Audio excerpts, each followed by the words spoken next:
So, Britain's best-selling Sunday newspaper has gone, and two of Scotland Yard's more senior policemen have gone. And the reputation of the British police and the British press, which to be honest didn't amount to very much in the first place, has gone too, to rock bottom.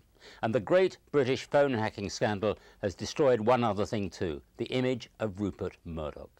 He was, to his opponents in this country, the ruler of the evil empire, the most powerful media mogul in the world, a man who could destroy governments with one tug on the reins with which he controlled his newspapers and television stations. But what we saw when Mr. Murdoch was hauled before the British Parliament earlier this week was a doddery old man who had to lean on his son for guidance, a man happy to say sorry but apparently unable to answer any detailed questions about the hacking affair, a man battered not just by our parliamentarians but by a member of the public who managed to thrust what we call a custard pie into his face. It all made the job of our headline writers a simple one. Murdoch eats humble pie, they said.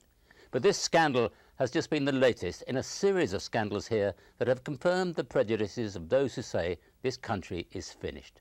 So many of our great institutions have suffered in recent years. Parliament was shown to have been full of dodgy, greedy legislators who cheated on their expenses. Our bankers brought the economy down. And now our newspapers have been caught breaking the law, while they were busy, of course, lecturing the rest of us on our bad behaviour. And so the popular cynical view here that corruption underlies all our leading institutions is sadly reinforced by all these recent scandals. Our Prime Minister, David Cameron, has suffered too because of his decision to bring a former Murdoch editor into the heart of his Downing Street operation against the advice of many of those around him.